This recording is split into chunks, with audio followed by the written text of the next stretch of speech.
लड़के ने जूस का कटोरा डाला। उसने पाया कि जूस का डिब्बा उसके हाथ पर था। वह अपने दाहिने हाथ से मदद करना चाहता था, लेकिन वह उसके बाएं हाथ पर था। वह चाहे जितनी भी कोशिश कर ले, उसे छुड़ा नहीं पाया। उसने बस कांच का कप उठाया। कप कुचलकर गंदगी में बदल गया था। स्कूल में छात्रों की किताबें पढ़ने के लिए इस्तेमाल की जाती हैं, लेकिन वह उन्हें खाने के लिए इस्तेमाल करता है। इससे भी ज्यादा आश्चर्यजनक बात यह है कि वह सिर्फ एक पेशाब से शौचालय को 2 थैलों में बदल सकता है, और वह एक हाथ से आसानी से कार को पलट सकता है। लड़के का नाम ओवेन है। वह छोटा है।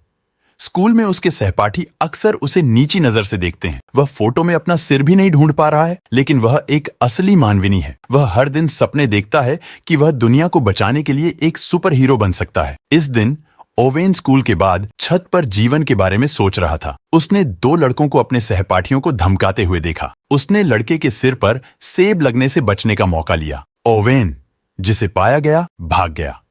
दोनों लड़कों ने भी उसका पीछा किया। ओवेन ने एक बगीचे में छिपने का अवसर लिया। अप्रत्याशित रूप से एक चींटी उसकी गर्दन पर चुपके से चढ़ गई। उसने एक अच्छी जगह ढूंढी और उसे काट लिया। ओवेन अंधेरे में जमीन पर बेहोश हो गया। जब वह उठा तो रात हो चुकी थी। वह अचंभित होकर घर वापस आया। वह बिस्तर पर चढ़ गया और सो गया। चींटी के जीन धीरे धीरे ओवेन की कोशिकाओं को खा रहे थे। ओवेन अचानक आधी रात को जाग गया। उसने रेफ्रिजरेटर में केक और मिठाई निकाली और स्नान किया। अगली सुबह वह गंदगी से भरे कमरे में जागा। यह नाश्ते का समय था। कुछ और अजीब हुआ। ओवेन ने जूस का डिब्बा नीचे रख दिया जो उसने डाला था। जूस का डिब्बा उसके हाथ में उन दोनों की तरह कसकर फंसा हुआ था, लेकिन उसके पिता इसे आसानी से उतार सकते थे। वह कांच का कप उठाने वाला था। कांच का कप एक पल में कुचल गया। हैरान होकर उसके पिता ने उससे कहा कि वह केवल कांच का कप ही उठा सकता है। क्लास का समय हो गया था। ओवेन जल्दी से स्कूल भागा। वह कक्षा का दरवाजा खोलने ही वाला था। दूसरी तरफ बैठे सहपाठी चौंक गए। पी शिक्षक ने